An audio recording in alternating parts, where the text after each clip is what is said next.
Hey guys, I'm Misty Buck, president of Miss Inc. And today I have a really special guest for you, Dre Baldwin. But before we get into the show, I want to send our heartfelt thoughts with all of those who are affected by the Surfside condo collapse. It's really a tragedy that's affecting so many people in our community. And if you're like me and like many other people, you somehow have ties to that disaster. So I just want to put that out there and say, our thoughts are with you all. I know today the weather's really tough. So thank you to the rescue workers and everybody out there for your support doing this. So with that, I'm going to segue into today's show. So, a lot of you guys are always, I see you out on the streets because, I'm always out doing things. Not really. But when I see you out, you guys ask me things like, Misty, how do you do it? How do you have the marketing agency? How did you have time to write a book, the Athlete Mental Health Playbook? How do you send out blogs about inspiration every month? How have time to do videos, and how the heck did you get hooked up with as a contributor to the Hall of Fame Behavioral Health, which is a new program associated with the Pro Football Hall of Fame? And the answer is really simple, right? So for number one, I have a couple secrets to that. Number one, the secret is being consistent and keeping going, even when things don't seem like they're working out, like you're getting immediate results, which is something we're going to talk about with Dre today. And the second thing is to surround yourself with the right people. So I am honored to say that Dre is one of those people for me. I consider him a part of my inner circle. He's a trusted advisor. I've gone to him a bunch of times and you're about to see why. So this is going to be a really special episode. So stay tuned. We have Dre Baldwin here today. His new book, The Third Day, is about to come out. I'm going to let him take over from here because you're not here to hear from me. Okay, well, thank you for having me here, Misty. For those who don't know me, my name is Dre Baldwin. Many know me as Dre all day. I'm a former 9-year professional athlete, author of 29 books. This is my 29th. It's called The Third Day. I'm sure we're going to talk about that amongst other things here today. But my company is called Work on Your Game. My whole framework and brand is called Work on Your Game. And it's all about taking the mental tools that help you get to the top 1% in the sports world and then utilizing those same tools in the business world and in everyday life. So got to fix the mic real quick. Make sure y'all can hear him well. So, all right. So we got that. We got The Third Day coming out. And let's talk about this concept of the third day. Sure. So I'll give you a little anecdote example so people can understand it. So it's perfect right now because now the world is starting to open up again after we ended the pandemic. I remember the last time we were here, we had glass partitions, plastic partitions and everything. Coming in with masks everywhere. Yeah. So let's just say someone didn't really work out that much or he didn't go to the gym during the pandemic because it was closed. You couldn't go to the gym. So when you get back, you come back to the gym from your exercise vacation. That first day is pretty exciting. You feel pretty good the first day back in the gym. Yeah, you're pretty motivated, right? Yeah, because the gym is voluntary. It's not like you have to do it. You chose to go to the gym. So that first workout, you feel pretty good. You hired a personal trainer, or maybe you got back with your trainer. You bought a 20-pack of boot camp classes. You got this new workout gear from Lululemon. You're ready to go. You got your new workout sneakers, everything. And that first workout is pretty tough because you haven't done it in a while. Right. You're not conditioned. You're not in shape for it. But you're still excited about it because it's brand new. So you drag yourself home, you look at yourself in the mirror, and you say, I'm doing this. Yeah. Second day is a little bit tougher because now you have all the fatigue from the first day, plus the fact that you're still not in shape yet. Right. So that second workout is even a little bit harder, but it's still pretty new. Mm-hmm. I mean, it still has that new car smell. You know what I'm saying? The second time you drive a new car, it's still pretty new to you. So you drag yourself home after that second workout, or you look at yourself in the bathroom mirror and you say, just a little bit less enthusiasm, but still enthusiastic. I'm doing this. Now, by the third day, already, Misty, by the third day, you're already questioning your decision-making process to get back in the gym. Yeah. Who hasn't been there? Right. By the third day. We're on a diet. Right. Exactly. Exactly. By the third day, those new workout sneakers that you put next to your bed, because the motivational blog post told you put the sneakers next to your bed so you don't have to make a decision. Those sneakers feel like they're made of cement. By the third day, you don't want to hear the mouth of your personal trainer. Yeah. Now, by the third day, see, I used to work in gyms, so I know how they do it. We like to put the friendliest, most bubbliest personality at the front desk so they can greet you when you walk in and say bye when you leave. By the third day, you don't even want to make eye contact with this individual on the third day. You're not feeling it. Yeah, you're not feeling it. Right? Your mind is just not there. By the third day, your body and your mind are having a difference of opinion. Right. And on the third day, that's the day when you consider rolling over in bed, grabbing your phone and texting your trainer and say, look, just charge me for the session, but I'm not coming. Right. All right. That's what happens on the third day. So what the third day is not necessarily about the gym or a diet. It could be anything. There's any situation in life when the newness has worn off, the novelty is gone, and you realize that this thing that you signed up for, there's some actual work that needs to be done. Right. This is an actual job. It looks fun from the outside looking in, but when you get in, you realize, okay, this is not all fun and games. The third day is the decision that you make in that moment as to whether or not you're going to show up all the way and deliver at 100% capacity. And it is a choice. It's not something that randomly happens.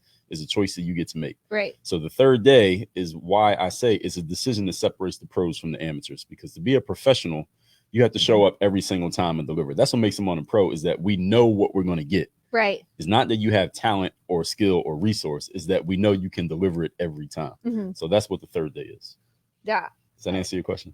Yeah. I mean, I think it answers everybody's questions. So now we're trying to see what that is. And if you guys have ever tried to start something new, so I'm going to put it in sort of marketing terms. People will say to me, they'll come to me, hey, you know, like I decided I was going to start a social media account for my business. And so I got on Instagram and I got on Facebook and I got on Twitter and I got on LinkedIn and I was gung-ho. And then week 2 rolls around, week 3 rolls around, and now I don't have time. I don't know what content to post, et cetera, right? So we see this happen a lot. Or when people are starting podcasts. Do you not see this a lot? Like, what is it? Like, how many podcasts just like die after like the first? They call it the podcast graveyard. The podcast graveyard. Yeah. But how many of those are? I hate that when I'm like searching for something on the podcast app and it's like it hasn't been updated in like 2 years or something. I'm like, so it was 2 years ago. Yeah, right. I'm like, what is this? So, but it's the truth, right? Like, it's hard to say. It's super exciting to get an idea. It's way more difficult to execute that idea to the point that you get results. So. So why is that? Like, how can we help people get around that? Get around the concept of the third day? Or get around the third day? I know you have a whole book about it, so we're not going to get to the whole thing. But man, well, that's a very deep question. But one thing is, what I tell people is a discipline. Is the third day is a discipline. Right. Because you have to decide to be disciplined, decide to show up and keep publishing your podcast, even though you're not getting a lot of downloads, or keep writing your articles, even if it looks like not a lot of people are reading it, or just keep going to the gym, even though you didn't lose any weight yet. Right. And that was the whole goal, was to lose 30 pounds by the summer. Right. Keep going to the gym anyway. So one thing you can do is set yourself up for success. The thing about, if you think about something like going to the gym, right? There are people who literally run into that situation that I explained, and they end up not showing up to the gym. They quit the gym, or they're still paying for it, but they're not going. Right. They're going to go back eventually. Right. Exactly. Like, one day I'll go back. So one day I'll go back. Membership. Yeah. And they say that a good percentage, there's a high percentage. I forget what the number is, but a high percentage of members of gyms never show up to the gym, but they keep paying for the membership. Right. And that's how gyms make the majority of their money, not from the people who use it. I mean, it works for me as someone who uses the gym and it's not packed. Okay. Yeah, exactly. Except in January, right? So what you do is you reduce the number of decisions that you need to make so that you don't have to enforce your will in order to show up and do the job. Okay. For example, if you're going to go to the gym after work and you work in an office, then you just go to the gym, then you go to your house. You pack all your workout gear, put it in a bag, and put it in your car the night before. Right. So the next day, you don't have to make the decision, do I want to go to the gym tonight, and then pack the bag? Because that's going to require a little bit of willpower. True. A little bit of decision making. And if you're not feeling excited in the morning, you might not pack the gym bag.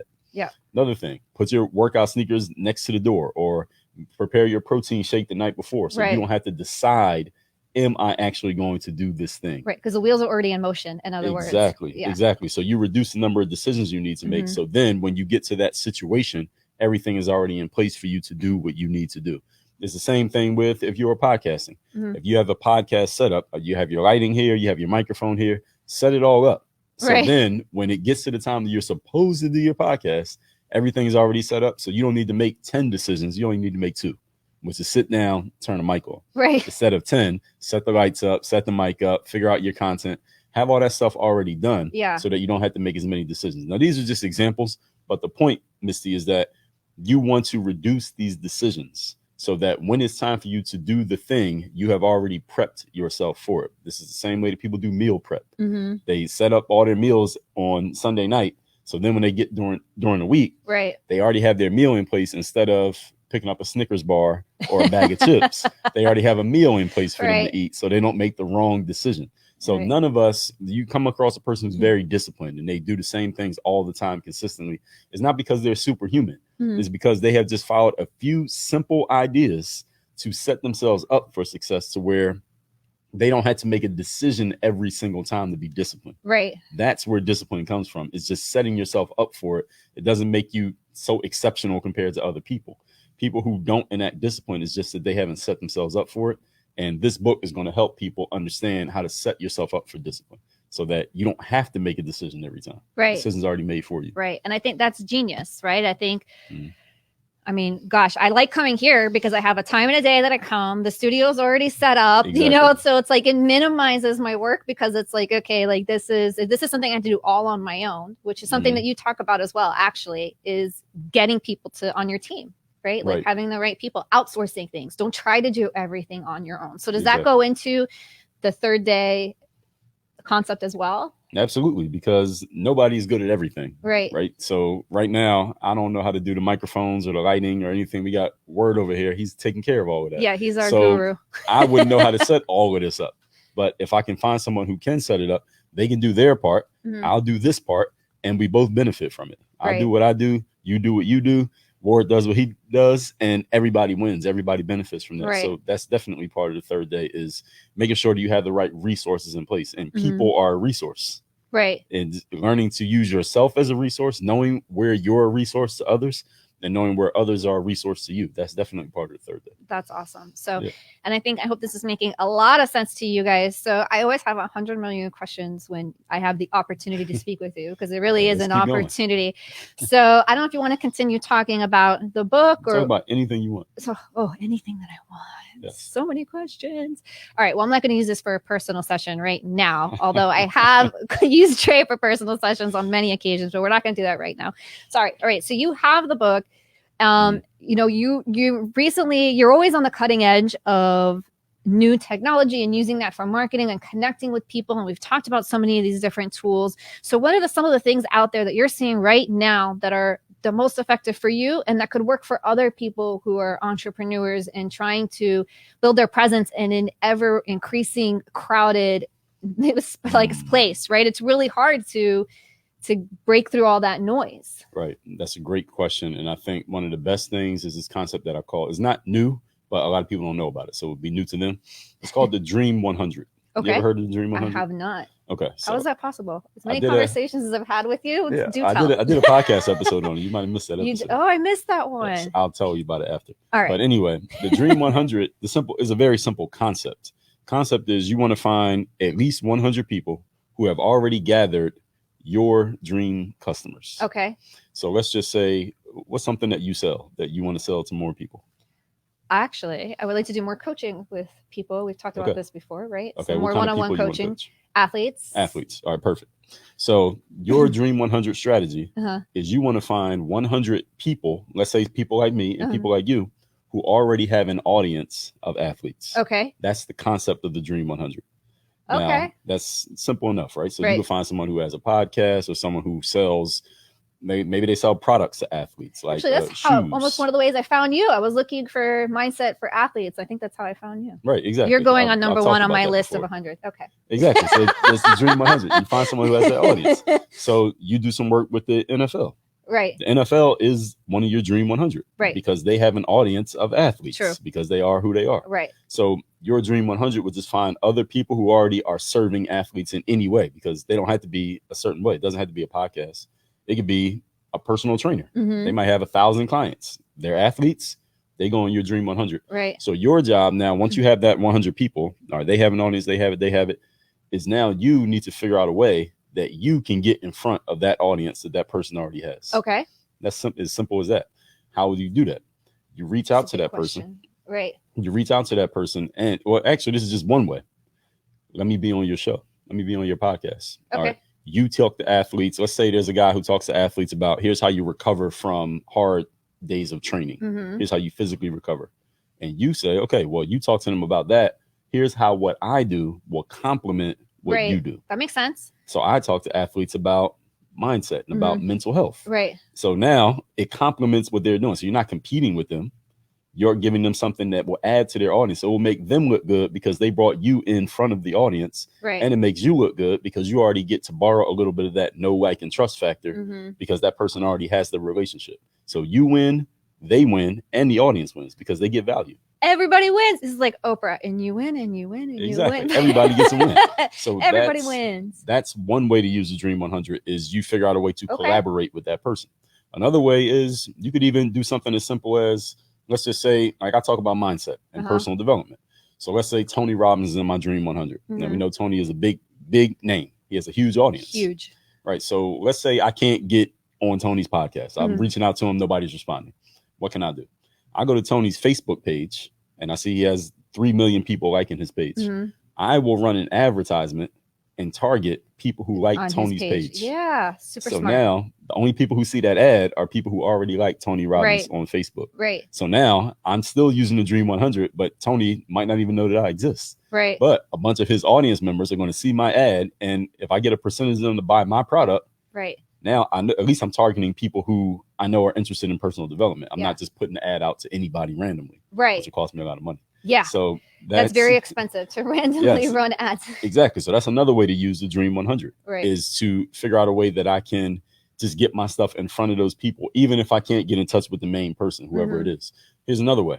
Let's say I go on Tony's page. I'll give you one more. Right, no, I hope you guys are taking notes. That's all I'm saying. We're going to recap, but I hope you're taking notes.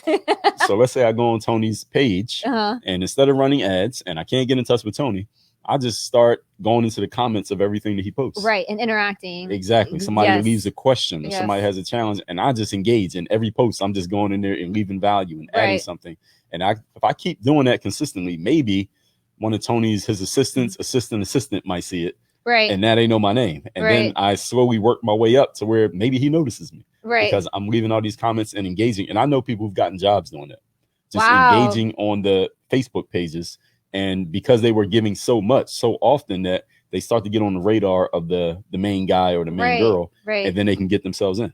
Right. And then one more way. I'll give you one more. It's just knowing what that person really cares about. What is that person really into? So for example, I'm the type of person like Rita's water ice is one of my favorite things. There's Rita's down here in South Florida now, but it started up in Philly. Yeah, they have them in Miami Beach, Hialeah. There's a few of them. Now, if you are following me and let's say I'm on somebody's Dream 100 and you want to get in with me, but I'm so busy that I don't get any of your emails. How do you get my attention? You might want to try to cut through the fat because I might have 100 people trying to get in touch with me. Yeah, and you do. Right. And I'm not and I'm not responding to everybody. So how do you jump to the front of the line? Right. Is you want to offer me or share something that shows that you are really, really paying attention. So you notice something about me that nobody else noticed. Everybody else is saying, well, let me be on your podcast. So let me do this. Let me do that. Right. And like, you come give me, in other words. Exactly. Right. But you come through with something that shows that you're really paying attention. You send me a gift card to Rita's water ice because you heard me mention it one time ever. Right. So now I know you're paying attention. Now I'm going to return your call. Right. And you just jumped in front of all of those other people. Or if I know somebody loves chocolates. Right. And I just go buy the highest end chocolates there are and send them to their office. And they get 100 packages a day, but they're going to remember that one because they love chocolates. They're like, all right, this person didn't just send me a copy of their book that I'm not going to read. Right. They are actually sending me something that is for me. Now they're going to call me back. Right. So this is just another strategy for the Dream 100 is that you just want to be as creative as you can and getting on the radar of the person who already has your audience. Because the great thing about utilizing the Dream 100, aside from the advertisement strategy, is that you get a warm audience of people and it costs you no money. It just costs you sweat equity. Yeah. Which not everybody is willing to pay. Right. And so that's kind of this third day concept too, is like, okay, all these 4 amazing tips that you just gave, which are, well, that's actually 5. So you're going to make your 100 list. Right. You're going to see if you can reach out to them. Hey, can I be on your show? Right. Collaborate with you in some way. If that doesn't work, then, okay, I'm going to run an ad that might target just your page so that your audience is seeing my stuff. If that's not working or I don't have the money, I'm going to go comment and interact on stuff that you are posting or other people are sharing, adding value to get in front of them. And even if that's not working, I'm going to send a direct message again or some kind of email or whatever it is and just show that I'm really paying attention and engaged with what you're doing, right? Exactly. So those are sort of those top tips, but that takes a lot of effort, doesn't it? When people are, they're busy and they're trying to figure out, they're balancing life and work and kids, and maybe this is their side hustle that they're trying to grow. So how do you help people, or how would you tell them, okay, so like, this is what I'm telling you to do, but this is how you find the time. This is how you maintain the discipline, which is you're so good at and so big on. This is how I maintain the discipline and we'll just say discipline to continue to move forward. This is how I stay motivated and disciplined, in other words. Yes. These are your core things, Dre. Yeah. That's right. So how you do that, let's just say you have a list of 100 people. Let's say you went and made the list. You got 100 people on your list. Right. Now, every day, let's say you're doing this only as a side business. You can only give an hour or two to this a day. Okay. Each day, you need to be doing 5 reach outs on your Dream 100 list. Okay. Each day, 5. So if that means send 5 emails, if that means leave 5 comments, if that means come up with 5 ideas for maybe one piece of content you've already created that you can now boost that, let's say on Facebook or Instagram, and target that specific person's audience. But every day you need to be taking 5 actions towards your Dream 100. Okay. And how do I keep myself accountable for taking those actions? Well, you can use software. Software can help you with that. Like any kind of CRM software. I use something like Nutshell, or there's thousands of CRM softwares. And they can set up notifications to let you know, like, hey, today you only did 2 so far. You need to do 3 more. Right. And holding yourself accountable to making sure you're doing 5 every day, because at some point you have to look at it and say, okay, this is my business. This is what I want to do. So you just have to look at that and say, I'm going to do 5 every day. Right. Or yesterday I only did 2 because I had an emergency. Okay, so today I got to make up those other 3.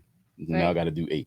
Right. And you have to, at some point, you have to hold yourself accountable. At some point, you have to pick up the. Yeah, no one's going to hold your hand and do it for you. And that's why I think the motivation comes into that and the mindset comes into that. So I read this email this morning. So Mark Manson sends an email I think it's every Monday, right? And he had this thing in there that made so much sense to me. And it was about sort of reframing your mindset. I think it was Mark Manson.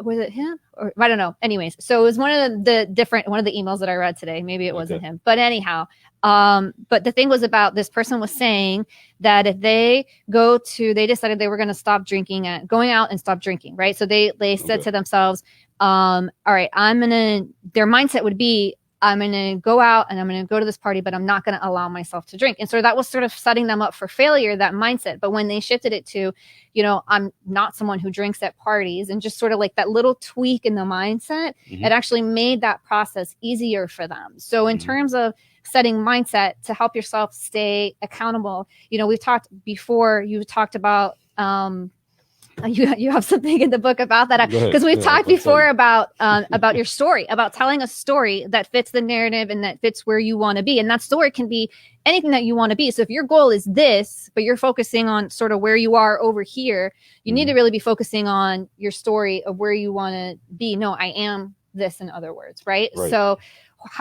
let's talk about mindset for a little bit around that, how that can help people stay accountable. Absolutely. It's right here, chapter 3, being overdoing. Overdoing? Right. That's a lot of your personal self-image. It is right there. Described. It's right there. It's right there. It's not 9, right? So I don't even have a copy of this book. I'm not swearing. It hasn't come out yet. Yeah, it's in pre-sale right now. But when you said that, I knew I wrote about that. That's why I picked up the book. So yes, if that was Mark Manson or whoever said it. Yeah, I have to look it up. Sorry. I mean, and all of us, when you're in that thought leadership space, we all have the same principles. Right. It's just we talk about them different ways. Exactly. So that's absolutely right. Is that instead of saying, I don't do this thing because that's doing, it's I'm not that type of person. Because who you're being as a person leads to what you do. Yes. And that leads to what you have. Exactly that. So if you're the type of person, for example, who goes to the gym 6 times a week, you don't have to remember to go to the gym. Right. Because this is who I am. This is who you're going to go to the gym. Exactly. And then you'll end up having a result. And it's something that I wrote about in my book as well, is that when I go to the gym early in the morning, so early is usually nobody else in the gym. But in the evenings when I'm outside taking a walk, and I live in an area where there's a couple gyms. Right. So I see people going to the gym. Right. And usually I see the same people every day going to the gym. Right. And here's the thing. All the people I see going to the gym every day, they're usually in really good shape. It's not the people that are not in good shape that I see going to the gym every day. It's the people who are in good shape. They could afford to not go to the gym. but they keep going every day because it's who they are as a person. It's not about what they do. It's about who you are. I love that. So when you change who you're being as a person, the actions automatically flow from that. Yes. And then you automatically get the results. I love that. So if you're trying to build your business, if you have let's say it's a side hustle, let's say you're trying, it doesn't matter if it's service or a product, right? Putting yourself in the mindset of, no, I am an entrepreneur, and this is how you hold yourself accountable is what you're saying, I think, is one of the ways that you do that. No, I am an entrepreneur. I am a marketer. And this is what I do. And so it's not like, oh, I have to be this way or I have to do these things to be successful. No, this is who I am. This is the path that I'm on. Is that what you're saying? Yes, because when that's who you are as a person, you want to do those actions. That's who you are. If you're a person who is in good shape, you want to go to the gym because that's the only way you can live up to your own self-image. Yes. So when you decide that this is my image, you will do everything necessary to reflect that image. And when your image changes, your actions will change. But what a lot of people do mistakenly is they start in the middle of it, because the principle is be, do, have in that order. First you be, then you do, then you have. Right. But a lot of people decide, all right, this is what I want to have. And then they jump in point number 2. They jump in at step 2, which is doing stuff. Okay. So people get this idea, okay, I want to have a business and I want to sell products. I want to make this much money every month. Right. So then what's the next thing they say? Okay, what I need to do? Then I break down my steps, right? And make my goals to make it happen. That's what you're saying. Right. But then they start doing stuff. The problem is a lot of times that doesn't work because they didn't do step 1, which is who do I need to be as a person? In order for you to have that type of business, what type of person do you need to be? I need to be marketing focused. I need to focus on selling. I need to be disciplined. I need to make sure I'm holding myself accountable. I need to make sure I'm utilizing different strategies for bringing people into my world so that I make sure I always have enough leads to sell my product. But if you just jump into doing stuff, then you may be doing all the right things, so to speak, and still not get the result because you never ask yourself, who do I need to be as a person? Right. When who you're being is set, the actions will flow from that. If I say to myself, I'm a marketer and I'm a salesperson and I will do everything necessary to maximize my marketing, what am I going to do? And let's say I know nothing about marketing, but I decided that's who I am. Okay. I am going to find the people who do know everything about marketing. I'm going to read all their books. I'm going to subscribe to their YouTube. I'm going to listen to their podcasts. I'm going to go to their events. Why? Because that's what a marketer does. They get the information from the people who are smarter than them. But if you jump right in at the doing part, you're trying to do stuff, but you might not even know what you're doing. Right. And then you don't get the result. Right. And that's, again, talking about setting up for success. Right. You want to have that groundwork in place before you start doing, because then it gets like confusing, right? You're like, oh, but I'm doing all the right things, or I think I am, or I'm getting stuck, or I'm frustrated. Why aren't the results coming? And sort of like we circle around those same answers. Right. Okay, so maybe this isn't for me. And then we jump into something else. Isn't that what people do? Yeah. So like we can use like the diet example. Perfect thing. Why is that such a big industry? It's because people keep trying something, not working. Oh, it must not be for me. Let me try the next thing. Right. And so it just keeps going around and around and around and around. Right. And if they got the being part right, that I am the type of person who is in good shape and I make good decisions about what I put in my body. Yes. They wouldn't need the diet. Right. They would already make better decisions. Right. And they wouldn't need the diet in the first place. Exactly. And that's not a one-time thought. Ladies and gentlemen, that is an affirmation type of a thing that you're going to wake up every day. You're going to say these statements. You're going to believe it. Like Dre's saying, you're going to surround yourself with people and material that are talking about these things. So you're continuing to absorb it, and you can visualize it. You can meditate on it. Like there's so many ways, right, for people to work through that. So what are do you have any tips to share on that? As far as which part? In terms of, okay, so I decided, okay, here's my statement of who I'm going to be. Now I need to make it meaningful to myself, and I need to make it stick. So how do I do that? Well, one way is repetition, is doing it over and over again. One of the laws of association is repetition. When you repeat something over and over again, you start to associate the repetition with it meaning more to you. The more you do anything, the more it matters to you subconsciously, because since you've done it so much, your subconscious mind starts to believe, okay, this must matter because I keep saying it to myself. And that's one way that people can imbue certain thoughts in their head. They hear it all the time from themselves. Right. How do we all know our ABCs? Because in elementary school and kindergarten, we had to say it every single day. You still know the song, right? Even to this day, even though you haven't said it in years. Yeah. So that's repetition. Saying something to yourself over and over again, especially when it's emotionalized. If it's emotionalized, you don't have to say it as often and it sticks faster. But even if it's not emotionalized, if you do it often enough, it's going to become part of who you are as a person. So emotionalized, are we talking about this concept that we also talk about all the time of knowing your why? That can be part of it. Absolutely. Yeah. When you have something that you care about enough, and that's one of the things I talk about when it comes to discipline, is people ask, well, Dre, how can I be disciplined? I know I want to have this discipline, but how can I make myself have it? And my answer is, what do you care about enough that you're willing to be disciplined? Right. That's the question. Because if you're not willing to be disciplined enough, let's say somebody wants to lose weight or they want to get 6-pack abs, they want to be in great shape. Right. Everybody wants that. Yes. Okay. So everybody wants that. Well, not everybody, but maybe. Okay. Let's not generalize. Let's just say we have a person who wants that. Okay. And they want to be in great shape, but they hate exercise. Right. They don't like being in the gym. They feel like it smells like sweat. They don't like being all sweaty. But they don't like sweating. I know so many people like that. Yeah, they don't like that. They don't like that kind of stuff. They don't like doing burpees. They don't like lifting weights. They don't like a trainer yelling at them. They don't like being in a class because everybody else is better than them. So they don't like feeling like they're the worst person in the room. So they just hate everything about the gym, but they want to be in shape. Right. So how do you reconcile that? Right.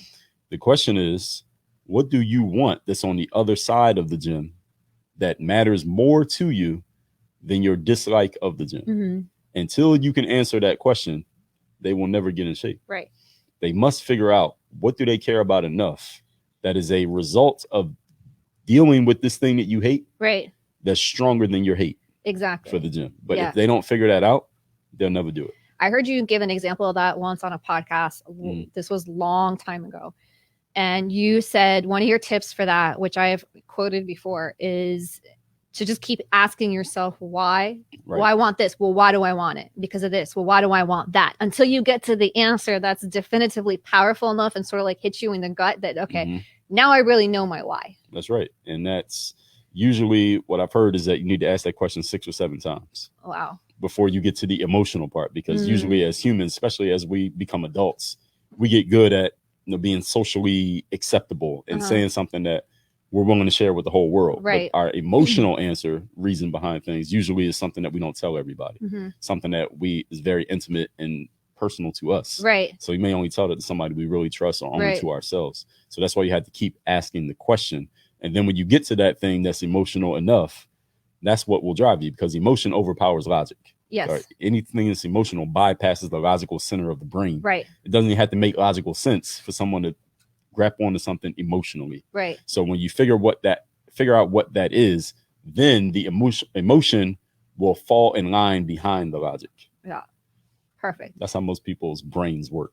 Yeah, I mean, that makes perfect sense to me. And I guess if you think about it, you're going to see how that really applies to you as well. So I just got the notice from the producer. Time is flying. We got to wrap things up. So Dre, how can people already? Yeah, I know. So Dre, it seems like it went by super fast, right? Yeah. I don't feel like we didn't even we got into some stuff, but not really a lot. So how can people reach you? How can they get your new book? I know you have a texting free line now where people can reach you directly. Tell us what it is that how you help people and how can they reach you for that help? Yeah, so I'll give people 3 things. I don't want to give them too many, because if you give them too many, they get confused. All right. So number 1, the best way to reach me immediately right now is on social media, since everybody uses it. I'm on Instagram. My Instagram is just my name. You see it right there. Dre Baldwin is just one word. There you go. At Dre Baldwin. That is my Instagram name. The other way to get this book, you see the link right up there, is thirddaybook.com. This book is in pre-order right now. We are shipping out all orders on August the 3rd. The book comes out on the 3rd day, August 3rd. Oh, that's very creative. Yes, that's the release date of the book, called the 3rd day, August the 3rd. So you can pre-order it right now. And then on August 3rd, we will ship everybody's books out. This is a hardcover. We have paperback as well. We have a couple different options. If you want to get bulk, you can get them in bulk. If you want to give them out to your team, to your family, to your students, whatever. That's at thirddaybook.com. The book is free.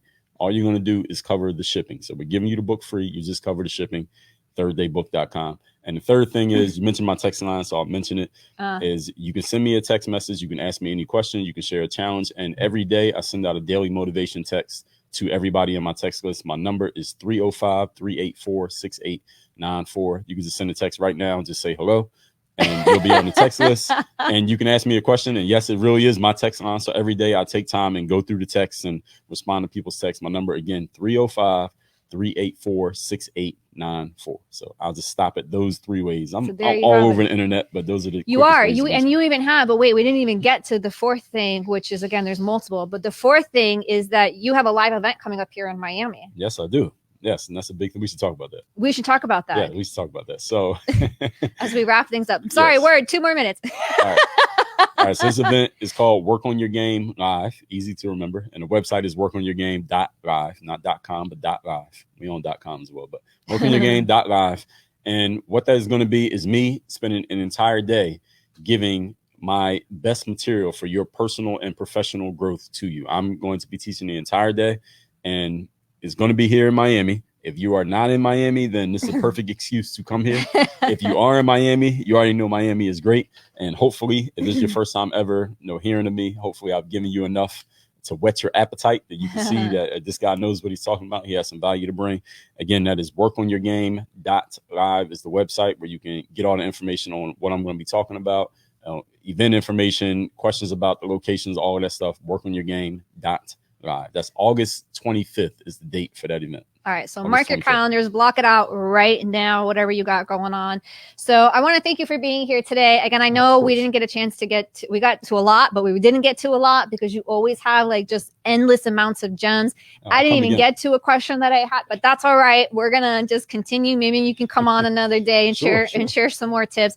Thank you for being here. Go ahead and pick up that book. And next week, we will not see you because of the 4th of July holiday, but I will be back the following week with another guest. Dre, thank you for being here today. Of course. Thank you for having me. Always. All right, guys. We'll see you soon. Make it a great day.